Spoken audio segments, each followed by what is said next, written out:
ఏ ఒక్కరు కూడా బాధపడడానికి ఇష్టం లేదండి. ఎవరికి మేలు చేయకుండా ఉండడం కూడా ఆయనకి ఇష్టం లేదంటండి. 20 గ్రంథాలు అంటాడు, మీ పాపములు మీకు మేలు చేయకుండా ఉన్నాయంటండి. మన పాపాలను బట్టి రావాల్సినటువంటి మేలు రావట్లేదంట. దేవునికి స్తోత్రం, హల్లెలూయా. మనం చేస్తున్నటువంటి కొన్ని అతిక్రమాలను బట్టి, మనం చేస్తున్నటువంటి కొన్ని పాపాలను బట్టి, మనం చేస్తున్నటువంటి కొన్ని అన్యాయాలను బట్టి, మనం చేస్తున్నటువంటి కొన్ని లేకపోతే అనేక రకరకాలైనటువంటి కొన్ని పనులు బట్టి, దేవునికి ఇష్టం కానటువంటి పనులు బట్టి రావలసినటువంటి మేలు మనకు రావట్లేదండి. దేవుడు మేలు చేయకుండా పైన చెడ్డవాడు ఎంత మాత్రం కాదండి. దేవునికి స్తోత్రం, హల్లెలూయా. ఆయన మేలులు చేసే మంచి దేవుడు, ఆయన కృప కలిగినటువంటి దేవుడు. ఆయన కృప ఎలాంటి కృప అంటే ఆయన కృప మహాకృప అని రాయబడి ఉన్నది. ఇంకొక మాట మనం చూస్తే విలాప వాక్యంలో కూడా ఒక మాట ఉంటుంది చూడండి. విలాప వాక్యంలో 3వ అధ్యాయం, విలాప వాక్యం 3వ అధ్యాయం 22వ వచనం.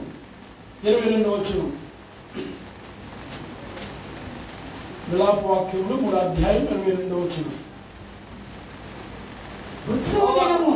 యెహోవా కృపగలవాడు, ఆయన వాత్సల్యత ఎడతెగక నిలుచును కనుక మనము నిర్మూలము కాకున్నాము. దేవునికి స్తోత్రం, హల్లెలూయా. యెహోవా ఆయన కృప ఎలాంటిదంటండి? ఎడతెగక మన ఎడలో ఉన్నదంటండి. దేవునికి స్తోత్రం, హల్లెలూయా. ఆయన కృప మన ఎడతెగకుండా ఉన్నదండి. ఆయన కృపను బట్టి మాత్రమే మనం ఏం కాలేదండి, నిర్మూలం కాలేదండి. ఎన్ని జరుగుతున్నా, ఎన్ని భయంకరమైనటువంటి పరిస్థితులు వస్తా ఉన్నా మనము నిర్మూలము కాకుండా సజీవులు ఉన్న దేశంలో మనం సజీవులుగా ఉన్నామంటే, ఏమండి ఈ రోజు మనము ఉనికి కలిగి జీవిస్తున్నామంటే, ఈ రోజు ప్రాణముతో మనం ఉన్నామంటే, ఈ రోజు మనం బ్రతికి ఉన్నామంటే, మనం నిర్మూలము కాకుండా బ్రతికి ఉన్నామంటే అది దేవుని కృప అండి. దేవునికి స్తోత్రం, హల్లెలూయా. లేకపోతే మనకున్న డబ్బును బట్టో, మనకున్న హోదాను బట్టో, మనకున్న బంగారాన్ని బట్టో, మనకున్నటువంటి వెనకాల ఉన్నటువంటి వాస్తవాలను బట్టో, రికమెండేషన్ బట్టో మనం సజీవులుగా లేవు. కానీ కేవలం దేవుని నరుని ఆత్మ దీపం. దేవుని స్తోత్రం, హల్లెలూయా. ఒక నరుడు భూమి మీద బట్ట కట్టి జీవించాలంటే అది దేవుని కృపండి. దేవుని స్తోత్రం, హల్లెలూయా. మనం ఉనికి కలిగి జీవిస్తున్నామని మనం చూస్తా ఉన్నాం కదండి. ఈ మధ్య కాలంలో చిన్న బిడ్డలు కాదు, ఎవరి బిడ్డలు కాదు, లేకపోతే బలమైన వారు కాదు, ఎప్పుడు ఎక్కడ ఎలా రాలిపోతా ఉన్నారో వయసుతో పని లేదు.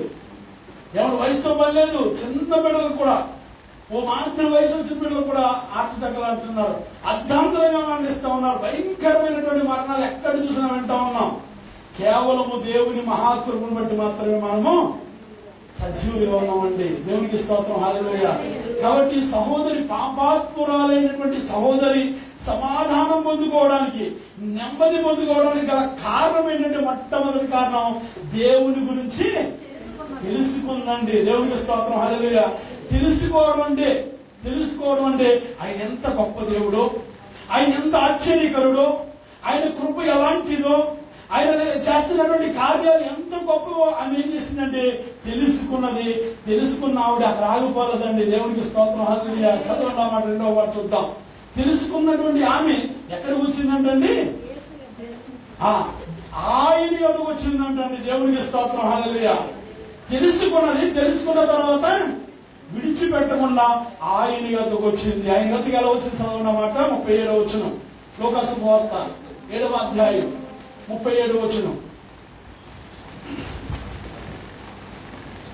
ఆ ఊరిలో ఉన్న పాపాత్మురాలైన ఒక స్త్రీ యేసు పరిసయ్యుని ఇంట భోజనమునకు కూర్చున్నాడని తెలుసుకుని ఒక బుట్టలో అత్తరు తీసుకుని వచ్చిందంటే, దేవునికి స్తోత్రం, హల్లెలూయా. దేవుని మందిరానికి వస్తూ ఏం తీసుకొచ్చిందండి? ఖరీదైనటువంటి అత్తరు తీసుకొచ్చింది. దేవుని మందిరానికి వచ్చేటప్పుడు కృతజ్ఞత పూర్వకంగా రావాలని లేఖన భాగం తెలియజేస్తా ఉందండి. ఏమని? కృతజ్ఞత పూర్వకంగా దేవుని మందిరంలో ఇచ్చేవారుగా, దేవుని యొద్దకు వచ్చేవారు ఖరీదైనటువంటి లేకపోతే అత్తరు తీసుకొచ్చేవారుగా మనం చూస్తాం. దేవునికి స్తోత్రం. దేవునికి ఇచ్చి చెడిపోయిన వారు భూమి మీద ఎవరు లేరండి. దేవునికి ఇచ్చి చెడిపోయిన వారు అంటూ ఇప్పటి వరకు ఎవరు లేరండి. నాకు ఇచ్చి మీరు నన్ను శోధించండి, అడగండి అన్నాడు. దేవునికి స్తోత్రం, హల్లెలూయా. ఇవి చాలా ఖరీదైనటువంటి అతను తీసుకొచ్చింది. ఆయన కూడా ఏ విషయం తెలుసండి, విరిగి నలిగినటువంటి హృదయం కావాలండి. మనం ఇచ్చేది అది మన స్వార్థం మాత్రం ఇస్తా ఉన్నాం. దేవుని స్తోత్రం. అంటే మనం కొద్దిగా అయితే దేవుడు అది ఇచ్చేదాని గురించి నేను మాట్లాడట్లేదు. దేవుని స్తోత్రం. హల్లెలూయా. మనం ఇచ్చేది ఏంటంటే హృదయపూర్వకముగా దేవుని వద్దకు వచ్చి నీ పూర్ణ హృదయంతోనూ పూర్ణ ఆత్మతోనూ ఆయన ఏం చేయాలంటే మనము అద్భుతమైనటువంటి ఆరాధన చేస్తారు. ఆరాధనలో దేవుడు మనము స్తుతించాలి, గణపరచాలి. సహోదరి కూడా ఆయన యొద్దకు ఏం చేసిందండి, దేవుని యొద్దకు వచ్చిందండి. విన్నది దేవుడి కోసం విన్నటువంటి సహోదరి విడిచిపెట్టకుండా దేవుడు ఎంత గొప్పవాడో తెలుసుకున్నటువంటి సహోదరి అక్కడ ఆగిపోకుండా ఏం చేసిందంటే ఆయన యొద్దకు వచ్చింది. మనం కూడా చాలా పర్యాయం ఏం చేస్తామంటే సమయం ఉంటుంది, ప్రతిదానికి సమయం పెట్టాం. కానీ దేవుని మందిరానికి వచ్చేసరికి చిన్న జ్వరం వస్తే కూడా రాలమండి. మన పక్కన వాళ్ళు గౌరవం దైవని పాస్టర్ గారితో అమ్మగారితో చెప్పండి, రోజు నాకు జ్వరంగా ఉంది రాలేను, ప్రార్థన చేయమని చెప్పేస్తా ఉంటాం. నిజంగా ఏదైనా పార్ట్ టైం ఒక 5 దినాలు 10 దినాలు వచ్చే పని ఉంటే జ్వరం కాదు, తలపోటు కాదు, ఇంకోటి కాదు పరిగెడతాం. దేవునికి స్తోత్రం. హల్లెలూయా. కానీ దేవునికి ఇవ్వాల్సినటువంటి సమయంలో దేవునికి ఇచ్చి అడిగితే దేవుడు తప్పనిసరి గొప్ప కార్యాలు చేస్తాడు. 2012కు ముందు అంటే 2012వ సంవత్సరానికి ముందు, అంటే నేను చాలా కాలం అవుతుందండి, 2003లో కోవిడ్ రావడం జరిగింది. అంతకు ముందు 2012వ సంవత్సరానికి ముందు నాకు చిన్న వ్యాన బస్సులు ఉండేవండి. శుక్రవారం ఒక్కరోజు పనిచేస్తే మేము కనుక ఇంచుమించు 50 దినాలు 40 దినాలు అప్పుడులోనే సంపాదించేవాళ్ళు. ఎందుకంటే ట్రాన్స్పోర్ట్ చాలుతూ ఉండేవాళ్ళు, మాలిక ఇది చెక్కింగ్ లాగా అంత ఇబ్బంది ఉండేది కాదు. ఎక్కడ పడితే అక్కడ రోడ్ల మీద ఎత్తి తోలుతూ ఉండేవాళ్ళు. ఎంత సంపాదించినా సిరి సంచి చేసినా చాలా సంపాదించేవాళ్ళు. 2012 వరకు ఎన్ని కష్టాలు పడ్డా, ఎన్ని తిప్పలు పడ్డా, ఎంత సంపాదించినా సరైనటువంటి ఇల్లు కట్టలేకపోయాం, సరైనటువంటి డబ్బులు సంపాదించలేకపోయాం. ఎంతో సంపాదించేవాళ్ళం. అదేమైందంటే సిల్లి సంచిలో వేసిన సొమ్ములు అయిపోయింది. అప్పటి నుంచి అనుకున్నాను, అప్పటి వరకు మన పనులు మనం చేస్తాం. అప్పటి నుంచి ఒక మంచి నిర్ణయం తీసుకుని 2012 నుండి శుక్రవారం ఎంత డబ్బులు ఇస్తానన్నా సరే వెళ్లకుండా దేవుని పనిలో మాత్రం ఉండాలని నిర్ణయించుకుని వెళ్తా ఉన్నప్పుడు నుండి దేవుడు అంచులంచులుగా ఆశీర్వదించాడని దేవుని గతంలో చెప్పాను మీకు. మా బంధువులలో మాకున్నటువంటి బంధువులందరిలో కూడా మేము దీనంగా ఉండేవాళ్ళం ఒకప్పుడు. ఎప్పుడైతే దేవుడు నమ్ముకున్నాం మా బంధువులందరూ కూడా మమ్మల్ని ఎలివేసినట్టు చేశారండి. ఏమయ్యారంటే అందులో కలిసిపోయారు, దిగిపోయారు అన్నట్లు అనేవారు. అందుకని మేము ఎక్కడికి వెళ్ళినా, ఏ పెళ్లికి వెళ్ళినా, ఏ కార్యక్రమాలకు వెళ్ళినా మమ్మల్ని చిన్న చూపు చూస్తూ ఉండేవారు. అలాంటిది దేవుని మహాకృపలో ఈ రోజు ఎక్కడికి వెళ్ళినా మాకు ఇచ్చే గౌరవం చాలా గొప్పగా ఉంటది. మా బంధువుల్లో కూడా చాలా మంది వారిపోయారు. దేవుని స్తోత్రం. హల్లెలూయా.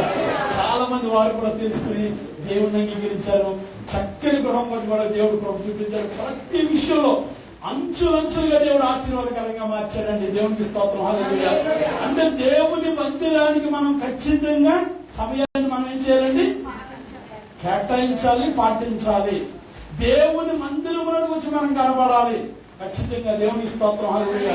ఈ మధ్యకాలంలో కొంతమంది ఏమంటున్నారంటే దేవుని మందిరములో వినే వాక్యాల కంటే కూడా యూట్యూబ్ లో వాక్యాలు, యూట్యూబ్ లో ఎంతగా వింటున్నారంటే వాక్యం వాక్యం విని మళ్ళీ అంటే ఎక్కడికి వెళ్ళిపోతుంది. చాలా మంది అక్కడ చూస్తూ ఉంటామండి. మిమ్మల్ని అనుకోలేదు, నాకు తెలిసిన వాళ్ళు వాక్యం చూద్దామని ఓపెన్ చేస్తారు.